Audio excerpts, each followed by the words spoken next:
Niki ngaos ilmu dulu apa ngaji ijazah dulu ini? Saker sudah.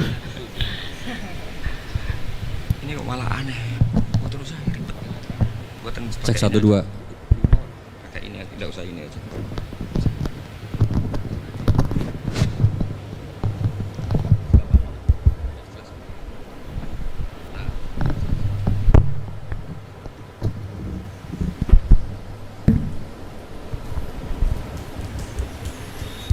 Ya, niki ngaji ilmu dulu nanti bagian terakhir ijazah. Bismillahirrahmanirrahim. Ini riwayatul Bukhari. Haddatsana Abdullah bin Yusuf, haddatsana Les, haddatsana Sa'id Al-Maqburi an Nabi Hurairah radhiyallahu anhu qala an-nabiy sallallahu alaihi wasallam.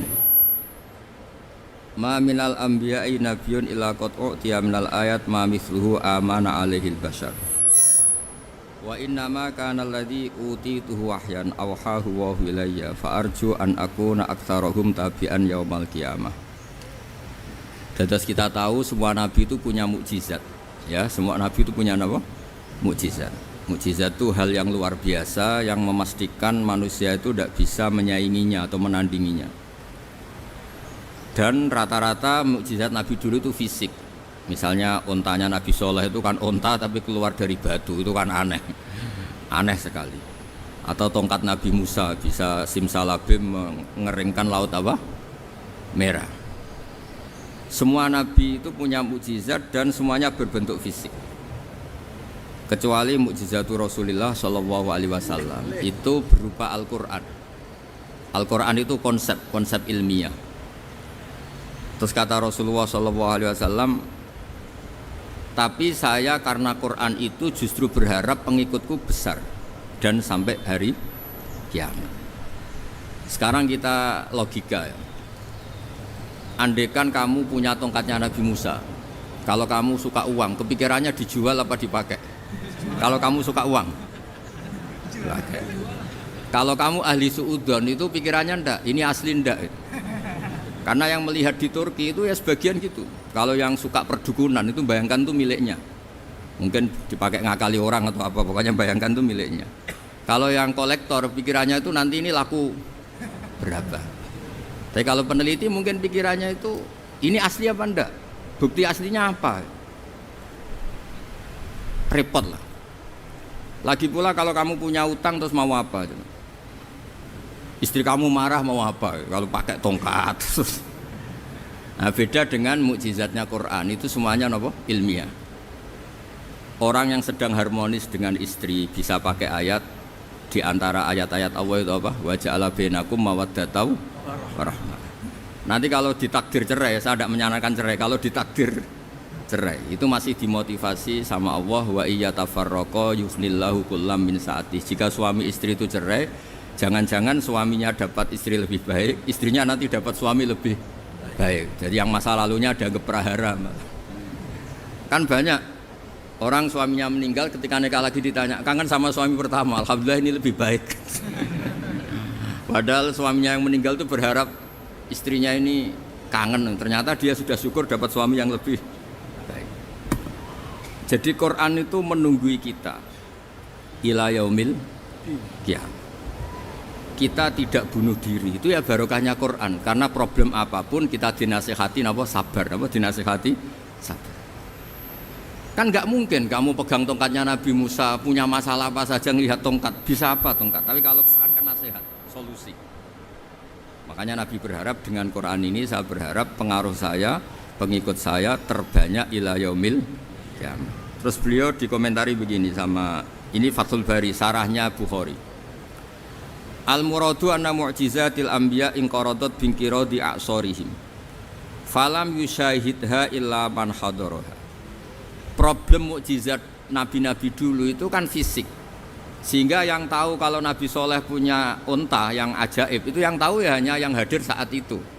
Yang tahu kalau tongkat Nabi Musa bertuah itu juga yang tahu hanya yang hadir saat itu. Selebihnya tahu tongkat ya di museum. Tapi kalau Quran menjadi solusi, menjadi panduan, menjadi pegangan itu ila yaumil qiyamah. Kita beri contoh ya Quran panduan yang paling gampang misalnya begini. Dulu ini cerita ya. Dulu itu ada orang kafir cerdas namanya Jubair bin Mut'im. Itu saking pinternya dia, pinter juga tokoh. Itu sebagai delegasi pembebasan Asra Badrin. Jadi tawanan-tawanan perang Badar itu mulai dulu ya ada negosiasi mau dibebaskan. Terus orang-orang kafir ini menugaskan namanya Jubair bin siapa? Mut'im. Ini ada di Bukhari. Karena ini ngaji di Jakarta. Kalau orang nggak tahu hadis juga tanya ini sahih enggak gitu. Wong nggak tahu kok tanya itu, wah aneh-aneh.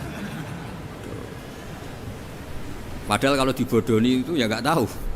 Tapi ya tetap tanya, hadisnya ini sahih enggak? Ini kata kiai apa kata nabi ini? Memangnya kata nabi kamu dengar kan ya lewat kiai. Memang. Setelah itu Jubair itu datang ke Medina. Dengerin ya, datang ke mana? Medina. Kemudian dengar Nabi baca Wattur pas sholat maghrib. Jubair karena Nabi dulu nggak ada hotel, nggak ada pondok ya. Pondoknya Nabi hanya sufah itu. Nabi baca maghrib, bukan diskusi, bukan debat, baca Wattur wa kitabi mastur fi raqim mansur wal baitil ma'mur wasaqfil marfu wal bakhril masjur terus. Kemudian sampai pada titik ayat am khuliqu min ghairi syai'in. Masa manusia atau alam raya yang maujudat, yang nyata, yang wujud nyata. Kemudian asal usulnya itu ketiadaan. Ini kan hadhil alam maujud, alam ini kan nyata. Masa sesuatu yang nyata penciptanya itu tidak nyata. Jadi nggak mungkin ada faham nihilisme. Kalau faham nihilisme berarti melahirkan teori begini. Al adamu yakhluqu maujudan, sesuatu yang tidak ada menciptakan yang itu kan akal nggak bisa nerima. Kalau sesuatu ini ada, penciptanya pasti ada. Terus akhirnya Jubair bin Mut'im itu simpuh di depan Rasulullah terus bilang, "Ya Muhammad, kada qalbi ayatir." Hampir saja hati saya terbang. Kalau riwayatnya Imam Ahmad, faka'an nama sudi qalbi, hati saya ini hancur. Semua teori yang saya bawa untuk melawan kamu sekarang luluh semua, hancur semua. Yang benar adalah teori Anda bahwa Tuhan itu satu dan Tuhan itu ada sebelum semua makhluk. Coba kalau Nabi Muhammad ada Jubair bin Mut'im terus menyembunyikan tongkat dekat mihrab, terus dilihat ini apa, paling pikirannya ini dari kayu apa, terus yang bentuk tongkat itu tukang pemahatnya siapa, kok kurang keren, kalau di Blitar gimana ya, kan malah panjang. Kira-kira kalau mukjizat itu dari tongkat itu malah panjang lah pokoknya panjang. Lagi pula kamu coba kan nggak ngarah mandi, itu yang mandi kan nabinya bukan tongkatnya. Coba tongkatnya Nabi Musa coba anak-anak beki itu dipakai mukul kucing aja tidak mesti mati itu.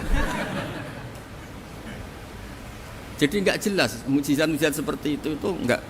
Tapi kalau Quran menunggui sampai saking hebatnya Quran, teori rasionalitas, kampanye di mana-mana. Tingkat validitas, tingkat kebenaran Quran itu bahkan bisa diuji tanpa membuktikan, tanpa apa? Cukup pakai akal. Saya tidak bosan-bosan cerita ini karena ini khazanah kita. Di kitab Nailul Ma'mul itu, di kitab usul fikih, saya berkali-kali cerita ini karena ini untuk menunjukkan bahwa Quran itu liqaumi ya'qilun, liqaumi yatafakkarun. Ada seorang kiai, seorang ustadz, kiai dulu itu ya memang orang soleh, alim terus jadi kiai. Kalau kiai sekarang tuh macam-macam, nganggur terus ingin jadi kiai, terus daftar gitu. Ada lowongan di yayasan masuk ingin jadi ustadz karena dengar ada gajinya. Dulu tidak ada seperti itu, tidak. Makanya dulu tuh kalau ustadz kiai pasti soleh karena dia alim terus ingin orang lain tuh mendapat ilmunya. Kalau sekarang nggak ada yayasan sehat, guru gajinya sekian, yang nggak ingin jadi ustadz tuh daftar karena ada gaji. Apalagi ada kabar, ada gaji, ada mes, ada wah yang daftar banyak. Tapi mentalnya ada kiai sebetulnya. Ya kalau sampean tanya itu baik dah Gus, ya setengah baik. Ya maksudnya setengah baik ya ada baiknya lah, namanya profesi ngajar itu kan baik. Tapi setengah saja karena motifnya itu nyari gaji, bukan ingin mencerdaskan umatnya Rasulullah SAW. Itu Imam Amudi itu guru matematika. Saya nggak bosan-bosan cerita ini, guru matematika. Muridnya sampai takut, ini masuk surga enggak? kiai kok ndak ngajarin istighosa atau tahlil malah ngajarin apa? Matematika. Beliau meninggal terus muridnya tanya, "Ma fa'alallahu bik?" Kira-kira gitu. Apa yang dilakukan Allah? Allah nyambut Anda gimana? Terus kata Imam Amudi, bagus saya disuruh ngajar malaikat. Karena malaikat kan tidak pernah kayak anak bagi gini ngaji gini. Malaikat itu tidak pernah ngaji, dia iman saja karena tahu surga, tahu neraka terus iman gitu aja. Jadi imannya malaikat tuh nggak keren kita. Imannya loh. Loh itu yang ngendikan Nabi loh, tidak saya. Nabi pernah tanya sama sahabat, iman yang paling keren siapa? Jawabannya sahabat malaikat. Ya enggak karuan malaikat iman. Dia yang tahu surga neraka, tahu segalanya masa ada? Enggak imannya pasti iman lah katanya. Terus ya para sahabat engkau iman ya wajar kan menangi saya, nemuin saya. Yang hebat itu orang-orang yang tidak melihat saya, tidak saya didik tapi tetap iman. Karena dididik akal, ya tadi dididik Quran, apa dididik Quran. Sama siapa? Teks bahasa Arabnya masang. Terus Mama Mudi kata Allah, suruh dia ngajarin para malaikat cara menemukan saya. Malaikat dikumpulin terus Mama Mudi disuruh ngajar. Sama singkat kata-katanya Allah di mimpi itu. Istadilla ala wahdaniyati bihadrati malaikati. Tolong ajarkan cara menemukan saya padahal Anda ini manusia yang tidak melihat saya. Anda di Jakarta kan hanya gedung-gedung. Paling jadi khayal terus nikmat lah Anda ikut punya tapi ikut nikmati. Itu orang desa-desa kalau ke Jakarta itu pokrol. Wah, di Jakarta itu gedungnya tinggi-tinggi tidak kayak kampung sini. Lo udah ikut punya ikut bangga. Di Jakarta orangnya cantik-cantik, tidak kayak orang sini. Padahal dia ya tidak dapat orang cantik gitu. Jadi Allah itu saking pinternya, miskin-miskin ya bisa berkhayal dan bahagia. Nah, itu alhamdulillah betul. Akhirnya itu apa ini anak-anak begini saya tak niati ngajar standar anak-anak akademik. Terus pertama yang diajarkan hanya bilang gini, sama siapa teknya? Ya malaikat wahai para malaikat. Terus beliau bilang, nisbatus naini wassalasah ila malanihayata lahu nisbatul far'i ilal asli. Angka itu jumlahnya berapapun 2, 3 sampai triliunan. Semuanya itu nisbatul far'i ilal asli. Binisbat ilal wahid nisbatul far'i ilal asli. Angka 2 ya cabangnya 1, 3 ya cabangnya 1, 1 triliun ya cabangnya 1. Tetap yang asal usul adalah angka 1. Itu nangis semua malaikat. Cara Jawa itu mandikman kowe iman kaya imanku. Makanya imannya ummatu Rasulullah sallallahu alaihi wasallam itu PD-nya yakinnya kayak imannya malaikat. Kalau Tuhan itu 1. Karena angka enggak bisa dimulai kecuali dengan angka 1. Makanya nisbatus naini wassalasah ila malani hayatalahu iku nisbatul far'i ilal asli. Semuanya itu nisbatnya cabang ke induk. Berarti semua alam raya ini tetap asal usulnya 1, yaitu qul huwallahu ahad. Nah, itu namanya akal. Umatnya Rasulullah itu ditinggali mukjizat akal lewat panduan Quran sehingga meskipun kita tidak menangi Rasulullah, tidak menangi sahabat, kita tidak tahu malaikat Jibril, tapi cara iman kita ini tidak kalah keren. Yakin hakul yakin. Terus kedua, gambar. Kamu gambar rumah, gambar hewan, gambar apa saja, mesti dimulai 1 titik. Entah gambar kamu bagus, entah jelek, tetap dimulai 1 titik. Nah, titik ini namanya nuqtatul wujud. Semua alam raya dimulai dari 1 titik, yaitu nuqtatil wujud. Makanya Quran dimulai bismillah, dan bismillah itu dipilih sama Allah pakai pertama ba itu ada titik. Itu kata semua ulama. Itu titik itu singkatan dari bi kana makana wa bi yakunu mayakun. Karena saya semuanya ada. Bi itu karena saya. Jadi makanya santri-santri bagi tidak usah bayangkan kamu jadi wali terus bisa terbang ke Mekah, tidak usah. Kalau terbang ke Mekah ya sudah umroh aja bayar. Kalau enggak ya maklaran KBH atau apa. Pokoknya cari gratis. Ya gratis kan, dapat orang 10 gratis 1. Terus orang enggak umroh-umroh dirayu-rayu supaya umroh. Repot. Itu pelanggaran fikih itu. Kalau orang punya utang itu wajibnya hanya utang dulu gitu. Wah repot. Saya itu juga sering bingung di kampung-kampung. Gus sama umroh. Kenapa? Dapat gratisan. Minta uang saja buat nyaur utang, nggak boleh. Wah, secara fikih yang wajib itu nyaur utang bukan umroh. Nggak boleh Gus diminta uang, nggak boleh, harus umroh. Udah gitu saya ini bingung Gus mau umroh, nggak nikmati. Kenapa? Disuruh ngajar Gus. repot semua kalau ibadah mergawe ya gini bingung semua.